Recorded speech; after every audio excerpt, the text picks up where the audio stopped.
All right, let's dive right into this explainer. Welcome.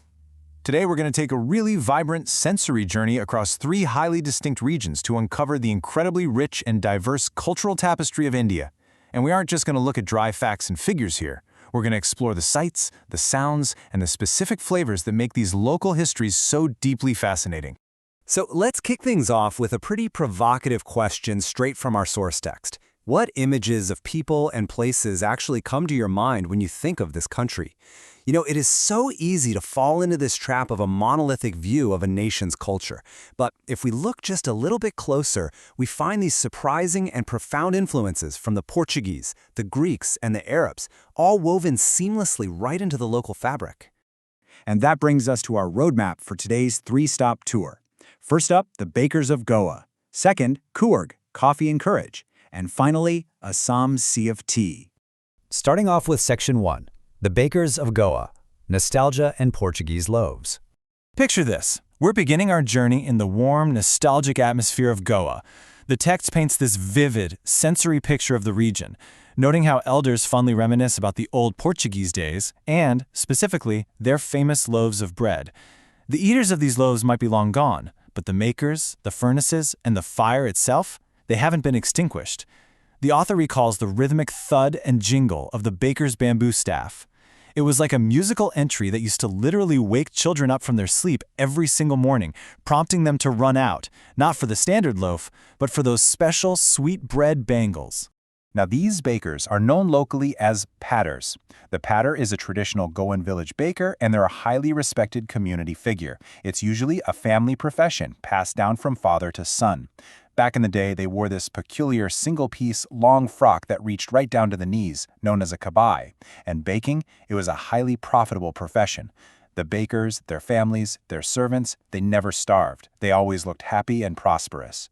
Actually, they were so prosperous that even today, anyone with a plump, jackfruit-like physical appearance is playfully compared to a baker.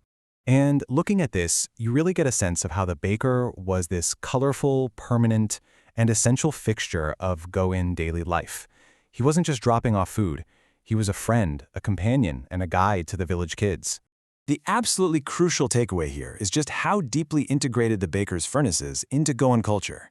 I mean, every major life event has a specific bread requirement attached to it. Marriage gifts are considered totally meaningless without the sweetbread known as bol. For a daughter's engagement, the lady of the house absolutely must prepare sandwiches. And for Christmas and other festivals, cakes and bolinhas are a strict necessity. So the presence of the baker's furnace in the village isn't just a convenience, it is a cultural anchor. Moving right along to Section 2.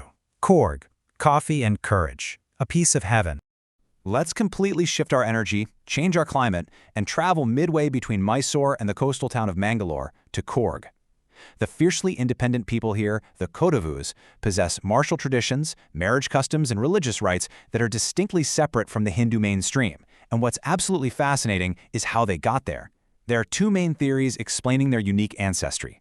The first is the Greek descent theory, which suggests that a part of Alexander's army moved south along the coast, found it totally impractical to return, and just settled there, marrying among the locals. The second is the Arab descent theory, which gets its main support from, of all things, their traditional attire. You can see the visual evidence of this history right here, and it's fascinating. This traditional Corgi dress features a long black coat with an embroidered waistbelt known as a kufiya. It strongly resembles the kufiya worn by the Arabs and the Kurds, which offers a pretty compelling argument for the Arab origin theory. It perfectly shows how history is literally worn on the sleeves of the people. So let's see how this heritage builds into their modern identity. Their history of valor is legendary. Corgi homes have a rich tradition of hospitality, and they're always ready to recount numerous tales of courage regarding their sons and fathers. In fact, the Coorg regiment remains one of the most decorated in the Indian Army. To put that into perspective, the very first chief of the Indian Army, General Karyappa, was a Corgi. And this martial spirit is so deeply ingrained and respected that even today, Kodavus are the only people in India permitted to carry firearms without a license. No way, right? But hey, it's not all military history. Coorg is a vibrant ecological hotspot fueled by the river Kaveri. The sheer natural beauty and biodiversity here are just astounding. We're talking about macaques, Malabar squirrels, and wild elephants happily being scrubbed in the river by their mahouts. And if you visit, be prepared to get active. The text notes that even the most laid-back individuals become total converts to a life of high-energy adventure here. They've got river rafting, canoeing, rappelling, and rock climbing, all set against these breathtaking, panoramic, misty views from the Brahmagiri Hills.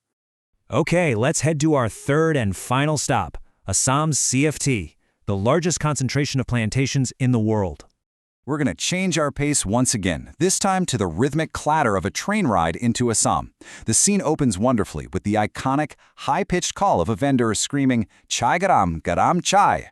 It perfectly sets the stage as two classmates from Delhi, Rajveer and Pranjal, sip the steaming hot liquid in their train compartment, surrounded by almost everyone else doing the exact same thing.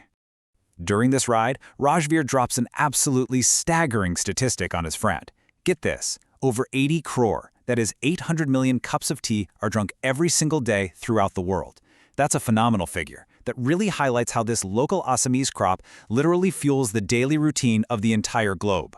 So, as the train pulls out of the station and those soft green paddy fields give way, Rajveer looks out the window. The explainer describes this magnificent, awe-inspiring view. Set against densely wooded hills, a literal sea of tea bushes stretches endlessly. It's this incredibly structured landscape where timing, orderly rows of tea plants are completely dwarfed by tall, sturdy shade trees, with tea pluckers moving busily amongst them like little doll-like figures. What's really fascinating here is the stark contrast between the two boys. Rajveer, an outsider, is captivated by the discovery. He's buried in books about tea legends and is completely awestruck by the immense, unprecedented greenery. Pranjal, on the other hand, is totally unfazed. His father manages a tea garden in Upper Assam, so he was born and brought up on a plantation. To him, this magnificent sea of tea is just everyday life. It's a great reminder of how the extraordinary can be someone else's completely ordinary. Finally, Section 4. 3 glimpses, 1 diverse nation. Let's pull all of this together. We've seen how a simple loaf of bread preserves a Portuguese legacy in Goan celebrations. We've seen how a martial history and Arab-like attire define the coffee-growing highlands of Coorg. And we've seen how Assam's endless tea estates fuel a global daily habit. These local flavors prove that India is a rich, unified tapestry woven from thousands of highly distinct, historically complex threads. So I leave you with this thought to ponder. If just 3 quick glimpses can reveal such surprising depths of history and culture, what other incredible local legends, hidden in the food we eat and the clothes we wear, are just waiting to be explored in your own backyard?